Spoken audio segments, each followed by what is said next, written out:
নমস্কার বন্ধুরা, আমি রিয়া। সকালে ব্লগ দিতে পারিনি, ঘরে প্রচুর কাজ ছিল, কারণ মেয়ের পিছনে প্রচুর খাটুনি।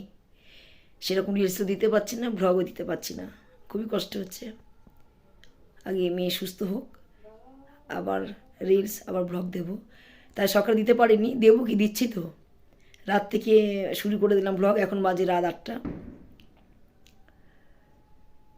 চা করে দিলাম, মালপোয়া খেয়েছে, বলছে মা আমি আর খাবো না, আমার অ্যাসিড হচ্ছে, অনেক প্রবলেম হচ্ছে এখন।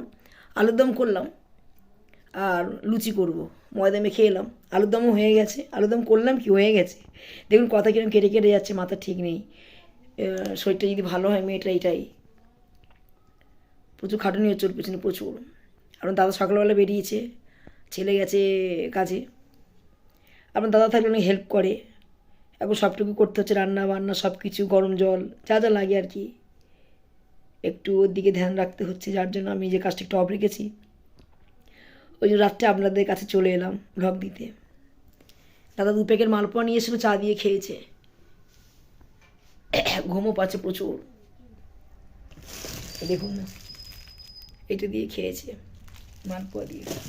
কম মিষ্টি আছে, একটু খাওয়াটা একটু দেখে শুনে খেতে হবে, ডাক্তারের পরামর্শ খাটছে। আর একটু ফের ভারী হয়ে গেছে, এখন 5-6 কিলো করে ওয়েট কমাতে হবে। যাই হোক, এখন ট্রিটমেন্ট চলছে। শরীর ভালো থাকতে আসে না, শরীর খারাপ হলে আসবে, এরম ব্যাপার। যা যা রিলসও দিতে পারছি না, ব্লগও দিতে পারছি না, আগে মেয়ে ঠিক হোক তারপরে আসবো। ফলগুলো এনে রেখেছে, ফলগুলো খাইনি, একদম সময় পাচ্ছে না, খুব ঠান্ডা, তার মধ্যে কামড় দিচ্ছে। নিজের শরীরও বন্ধুরা ভালো না। চলুন দেখাচ্ছি, আমি আলুর দম করেছি রাত্রিবেলায়। ভাবছি রিলস দিই, মুখে যা অবস্থা, চোখে ঘুম ভরা, কিছু কেটে দেখাতে পারলাম না। এই যে আলুর দম রেডি, 8টার সময় আলুর দম করে দেখাচ্ছে আপনাদের, কষা কষা আলুর দম। আর আমি এখানে ময়দা মেখে রেখে দিয়েছি, ছাপ হচ্ছে, রাত্রিবেলা তো শ্যুট করছি, সারা সকাল আমার মানে একদম মানে সময় হয়নি। ময়দা মেখে রেখে দিচ্ছি, এখন 1 ঘন্টা থাক। প্রচুর ভাত রয়েছে, দেখুন না কত সবজি। আর মেয়ের জন্য ব্রোকলি নিয়েছি, এটা একটু মানে বাটার দিয়ে, মানে স্যালাডের মতো করে দিয়েছি, বাটার দিয়ে একটু ভেজে দিয়েছি। ও খেতে খুব ভালোবাসার, প্রোটিন জিনিস, ডাক্তার খেতে বলেছে ব্রোকলি। আর এখানে ভাতও রয়েছে, ভাতটা করলাম না, যে ভাত খাবে খাবে। আর মাছ রয়েছে, ভাবছি মাছটা ভাজবো। এক গাদা মাছ আনার বন্ধুরা, কী বলবো, ভাবতে পারছি না। এখনও মাছ ভর্তি এই বাটিটায়, জানি না কী করব। কিছুটা বাসন মেজে এলাম এই ঠান্ডার মধ্যে। দাদা থাকলে প্রচুর হেল্প হয় আমার, একদম মানে পাচ্ছি না। মেয়ে আসছে, মা আমি হেল্প করি, আর নিজে সুস্থ হওয়া আগে, তারপর চলুন। আমি ঘরে আসেও বাইরে যাচ্ছি, বা জুতোটা পর, ফোনে কথা বলছে তো, যাও বাইরে, জুতো পরে যাও। খুব এখন দেখুন ওষুধের দ্বারা ঠিক আছে, আবার যেই কি সেই। এখন বলছে সুস্থ আছে, তার মানে কি বলুন তো, কাল পরশু মনে হয় বাড়ি যাওয়ার চেষ্টা করছে, পাঠাবো না এখন আমি। গেলেই এরকম করবে বন্ধুরা, ভালো থাকতে একদম আসতে চায় না, দেখছেন তো কত করে বলি, আমি ভিডিওতেও দিয়েছি। এই যে আমাকে বলেছে একটু রেখে দিয়েছি ঘরের মধ্যে, একটু গরম করবো, সব শুকনো কিন্তু গরম করবো এগুলো। আর বিছানা কাঁথা দেখবেন ও থাকলে কি অবস্থাটা হয়। ব্যাক ক্যামেরা করলাম না, মেবি দেখাচ্ছে দেখুন, এখানে কম্বল বালিশ, আর সোফার মধ্যে দেখুন কী অবস্থা। তাও কিছুটা আমি গুছিয়েছি। খুব শরীর খারাপ, প্রচুর শরীর খারাপ নিয়ে এসছে, উঠতে পারছে না, এমন অবস্থা হয়ে গেছে। মেডিসিন এখন বড় ডাক্তার দেখছে, মেডিসিন চলছে, ওকে দেখিয়ে ডাক্তার খাসতো কি, এ টোবলা ওষুধ, বুঝতে পারছেন, প্রচুর প্রচুর মেডিসিন আছে এর মধ্যে। ওষুধ খেতেও পারে, ওষুধ খেতেও পারে। সারাদিন সময় হয় না আমি আসার জন্য, যে বলবো আপনাদের দুঃখ শেয়ার করবো, রান্নাবান্না দেখাবো, কিছুই করতে পারিনি। তা আজকে গ্যাসটা বন্ধুরা আমার কালকে শেষ হয়ে গিয়েছিল। কাল কী অবস্থা আমার জানেন তো, কাল দেখাতে পারলে দেখতেন যে রিয়াদি কত কষ্ট করে। আমি রক্ষিতে মোড়ে গেলাম, গিয়ে 2টো সিলিন্ডারই ফাঁকা, জানেন। আমি জানি একটা সিলিন্ডার তাদের ধরে রেখে দিয়েছে, ভরা আছে, একটা মানে শেষ হয়ে গেছে রান্না করতে করতে, গরম জল হচ্ছে বারবার। তা পিঠে পায়েস হয়েছে, টেবিলের তো একটা সিলিন্ডার রাখা আছে, ওটা বার করে দেখলাম খালি, ওটাও খালি, দাদা ভরতে হয়তো ভুলে গেছে। তা কালকে এটা প্রচুর কষ্ট হয়েছে, আজকে সিলিন্ডার চলে এসছে রাত, মানে রাত বলছি দুপুর 12টার সময়। এই দেখুন বসে আছে, ওর কিছুই জানে না। এখন হাসবে, কী অবস্থায় এসেছিলো। তাতে সেরকম কিছু রান্না করিনি, ধরুন গ্যাস আসবে না, তাই ব্রোকলি ছিল, বাটার দিয়ে ভেজে দিয়েছিলাম, মাছ ভাজা আর আলু সিদ্ধ দিয়েছিলাম, আর এটা শুকনো শুকনো খা। তা চিড়েটা ভাজতে পারিনি, যাচ্ছি তো ওখানে চিড়েটা ভেজে রাখবো আগে, শুকনো শুকনো চিড়ে চা দিয়ে খাক। এখন আলুর দম দিয়ে লুচি দেবো, যে গ্যাস হচ্ছে, এই ওষুধটাও আবার খাবে, প্রচুর প্রবলেম হচ্ছে। এখন বাজে 12টা 20, রাত 12টা 20। ও ঘুম পেয়েছে, কতদিন মনে ঘুমায়নি, চোখ মুখ দেখে বুঝতে পারছেন। ছেলে পান সেজে দিল, পান খাচ্ছে। ছেলে এই ঘরে চলে গেছে, ফ্যান চালিয়ে শুয়েছে, দেখুন না কি অবস্থা। মেয়েও শুয়ে পড়েছে।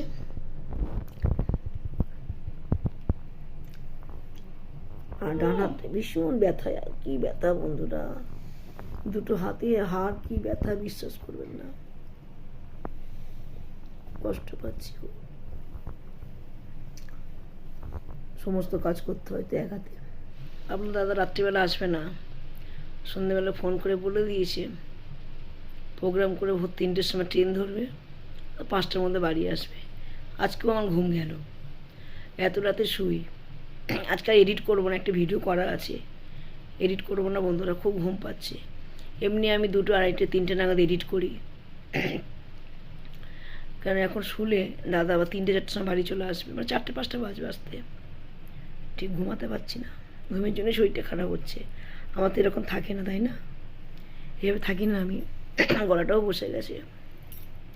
হাত দুটো কি ব্যথা, পা দুটো কি ব্যথা, কি কামড় দিচ্ছে ঠান্ডায়, এত ঠান্ডা বলে বোঝাতে পারবো না। বাইরে যাচ্ছি, কি ঠান্ডা, কি কষ্ট করে লুচি আলুর দম করেছে, সন্ধ্যেবেলা লুচি কটা দেখাতে পারিনি। আমরা ভাত খাইনি, এক গাদা ভাত পড়ে রয়েছে, মাছ টাছ কিচ্ছু ভাজেনি, আলুর দম লুচি কি শুয়ে পড়েছে সবাই। মেয়ে দুটো নষ্ট করেছে, ছেলে দুটো নষ্ট করেছে, ওটাই খেয়ে নিয়েছি, আমি আর ভাজিনি গিয়ে লুচি, কি করব। দেখুন কথা বলতে বলতে কত টাইম হয়ে গেল। আজকে এডিট করার ক্ষমতা আমার নেই, যা হবে কালকে। মেয়েটা শ্বশুরবাড়ি গেছে বন্ধুরা, দেখুন আমার কালকেও ঘুম নেই, কারণ রাত 12টার পর থেকে ভিডিও দিচ্ছি আমি। সব চেঞ্জ করলাম, এগুলো সব চেঞ্জ করলাম, চাদর, বালিশের কভার, তারপর সোফা সব চেঞ্জ করেছি আমি। ধূপ ধুনো দিয়ে ঘরটা আমি একটু রেখে দিয়েছি, মেয়েটা খুবই অসুস্থ ছিল তো। ও শ্বশুরবাড়ি গেছে, তো বাড়ি কীর্তন হচ্ছে। এখন দেখুন এক পায়ে কমলটা কাচবো, সব রেখে দিয়েছি, এগুলো কালকে সব কাচবো। জামা কাপড় বাইরে মেলা, পুরো শুতে পারছি না, প্রচুর ঘুম পাচ্ছে। আবার কম্বল নিয়ে এসে, দেখুন দাদা আবার কম্বল কিনে নিয়ে এসে বন্ধুরা, মেয়ে দেখলে খুব খুশি হবে। আর একটা কালকে নিয়ে আসবো তো ছেলের জন্য, দেখুন কি সুন্দর কালার কম্বলটা, অনেক দাম নিয়েছে না কম্বলটা, কত মোটা দেখো, পুরো এটা কি মোটা। ওইটা কাচবো কালকে কম্বলটা, ধরে দেখো, কি মোটা কম্বল, সুন্দর লাগছে কম্বলটা। মেয়ে একটা ছেলের জন্য নিয়ে এসো, বলছি এগুলো গিফটের কম্বল, তুই পা দিয়ে এসে ঢুকেছে ভিতরে। গিফটের কম্বল আলাদা হয়, এগুলো গিফটের নয়। গিফটের হ্যাঁ, গিফটেরগুলো আলাদা হয়, এগুলো তো খুব ভারী কম্বল। বন্ধুরা কম্বলটা কি সুন্দর, কালারটা মিষ্টি না, খুব ভালো লাগছে, ভালোই হয়েছে। মেয়ে যদি ভিডিও দেখে খুশি হবে, মা নতুন কম্বল কিনে দিয়েছে। কালকে ওটা কাচবো, এগুলো নিয়ে রেখে দিই। ভিডিওটি আমি 2-3 দিন ধরে দেবো, হয়ে উঠছে না, না ঘুমালে বন্ধু শান্তি পাবো না। দেখুন আমার মুখ চোখের কী অবস্থা। তা দাদাটা কম্বল কিনে নিয়ে এসে কী সুন্দর, মেয়ে দেখলে খুব খুশি হবে। মেয়েকে বলছি, ইমাম তোর আগে কম্বলটা আমি গায়ে দিয়ে দিলাম। হ্যাঁ তুমি আগে কেন গায়ে দিয়েছো, যে কোনো জিনিস বন্ধুর আগে গায়ে দেবে, এখনও অবধি জানেন তো। আমি জামা কিনেও নিজেকে গায়ে দেবে, কীরকম না। আবার দার্জিলিংয়ে ঘুরতে গেছিলো, কী সুন্দর চাদর নিয়ে এসছে আমার জন্য, রেখে দিয়েছি, ওটা পরে দেখাবো। ওখানে চাদরটা সুন্দর চাদর, শালনা চাদর বলে, কি গরম হয়, মাফলার চাদর, জ্যাকেট, অনেক কিছু কিনে নিয়ে এসছে। চা পাতাটা আনলো না দার্জিলিং থেকে, চা পাতাটা আনিনি। আর দুটো কালারই আমার ফেভারিট কালার, যে চাদর নিয়ে এসে দার্জিলিং থেকে, এটা পার্পেল কালার, ব্লু, দারুণ কালার। বলছিলাম ওখানে দাম কম টম আছে, দিয়ে যেরকম পারে দাম নেয়। আমার বন্ধুরা কম্বলটা খুব পছন্দ হয়েছে, কালারটা খুব মিষ্টি। ও দেখলে বলবে, হ্যাঁ ফোন করে বলবে, তুমি নতুন কম্বলটা তুমি আগে গায়ে দিলে কিসের জন্য। ছেলেকে একটা কাল কম্বল কিনে দেবো, নাহলে খারাপ ভাববে। কত কাচলাম বন্ধুরা, এই দেখুন ফের মাছ ভাজছি, কিছুটা মাছ মাকে ভাজা দিয়ে আসি, কেন রান্না করে দেওয়ার আমার সময় এখন হবে না। রান্না করছি, এই যে টিফিন গাড়ি নিয়ে রেডি হয়ে গেছি, দিদাকে দিয়ে আসি। মাছ দেবো, এটা আমার টিফিন গাড়ি, টিফিন গাড়ি নিয়ে আসিস, চলে আসবো। কেন এখন প্রচুর কাচাকুচি করছি তো, আর এখানে দেখুন পাঁচমিশালি তরকারি করেছি, মাছের মাথা দিয়ে করব। অনেক কিছু আছে, বেগুন, ফুলকপি, আলু, কুমড়ো, সব রকম সবজি দিয়ে। আর দেখুন ঘরের হালাত দেখে দিন কী অবস্থা। আর দিদার জন্য পান নিয়ে যাচ্ছি। দিদার জন্য পান নিয়ে যাচ্ছে, আজকে ওর কাজ ছুটি আছে। হ্যাঁ 26 আজকে রিপাবলিক ডে। হ্যাঁ ছুটি আছে, ওই জন্য যাচ্ছে। এতে বোন ফল টল কিচ্ছু খায়নি, রেখে গেছে। ঠিক আছে। শ্বশুরবাড়ি বিশাল বড় কীর্তন হচ্ছে তো, দেখুন কত কেটেছি দেখুন না, পুরো একদম এই মাথা থেকে ওই মাথা। রোজ 6-7 দিন ধরে এটা হচ্ছে, সামনেও কিছুটা রয়েছে। চলো বন্ধুরা রান্না বান্না করে নি, কী রান্না করে জানি না, রান্না হয়ে গেল আমি সব দেখাচ্ছি। মায়ের বাড়ি গেছে, ছেলে রেগে গেছে, ওর আজকে দিন ছুটি, তাও আমাকে যেতে হচ্ছে। ও গাড়ি ছাড়াতে যাবে, ওই পথে যাচ্ছিস, তাহলে একটু মাছ ভাজা দিয়ে আয়। মাছের ঝাল করলে দেরি হয়ে যাবে বন্ধুরা। একদিকে রান্না করছে আর আমি একদিকে কাচাকুচি করছি, পুরো একা। মানে অনেক কাঁচা আছে এখনও, প্রচুর। 6 দিন মেয়ে যতদিন ছিল কাচাকুচি করেছি, মেয়েরগুলোও তো প্রচুর কাচাকুচি করেছি। এই এখন এই কম্বলটা রয়েছে, গায়ে দেওয়া যাচ্ছে না। ওর বাবা কালকে নতুন কম্বল নিয়ে এসে দেখালাম, এই চাদরগুলি ভাঁজ করা রয়েছে, এই পড়লা ভর্তি। পাশে ওয়ার আছে, দুটো চাদর আছে, সোফার কাভার আছে ওর মধ্যে। কি করব, এখানে কাজের লোকে যা ডিমান্ড, আমরাই কাজের লোক হয়ে গেছি, কিছু করার নেই। খালি বালতি ধরে, 200 টাকা, 150 টাকা, 170 টাকা বালতি ধরে। আবার টিফিন দিতে হবে, বলুন তো। আমরা নিজেরাই খেতে পাচ্ছি না রুটি ফুটি করে ঠান্ডার সময়, ওদের দিতেই হবে। চারদিকে নিন্দা করে করে বেরোবে। সব কাজের লোক সমান না, কিছু কিছু মানুষ আছে এরকম ধরনের। কিছু কিছু কাজের লোকের জন্যই কিন্তু আরও 5টা ভালো কাজের লোকের বদনাম হয়ে যায়। আর আমাদের এখানে তো হাত দেওয়া যায় না, খালি নিন্দা করে, ঠোঁট বেঁকিয়ে চোখ বেঁকিয়ে খালি নিন্দা করে। আমাদের এখানে সবসময় নিন্দা করে। ওরা জানে না যে আমরা সব জানি, বুঝতে দিই না, আমরা কোনো কিছু বুঝতে দিই না। ও আচ্ছা, আমরা কিছু জানি না তো। চলুন বন্ধুরা, ভিডিওটা বড় হয়ে যাবে, 3 দিন ধরে ভিডিও দিচ্ছি। আজকে যদি ভিডিওটি না ছাড়ি 3 দিন হয়ে যাবে। মেয়েও ফোন করেছিল, দাদাও বেরিয়ে গিয়েছিল। দেখা যায় কি রান্না করে, রান্না করার পরে আসছি।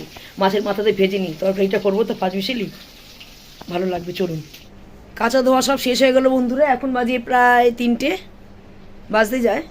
আর রান্না সেরকম কিছু একটা করিনি আমি, এই বাঁধাকপি একটা লাবড়া মতো করেছি, মাছের মাথা দিয়ে দেখিয়ে দিলাম। কারণ রান্না সেরকম দেখাতে পাচ্ছি না আমি এত কাজের মাঝে। আর এই ফুলকপি আলু দিয়ে মাছের ঝোল করেছি। যাই হোক বন্ধুরা, স্নান করে নিয়েছি, ছেলে আসলে ভাত খেয়ে নেবো। খুব কষ্ট গেছে, কদিন যাবৎ প্রচুর কষ্ট গেছে, কাঁচা ধোয়া বাকি। আর ছেলে ছিল বলে গরম জল করে দিয়েছে, সব চাদরগুলোও কেচে নিয়েছে, শুধু কম্বলটা বাকি আছে। দেখা যাক কী করি। তাহলে দাদা ছুটি আছে, অসুবিধে নেই কোনো কিছুতেই।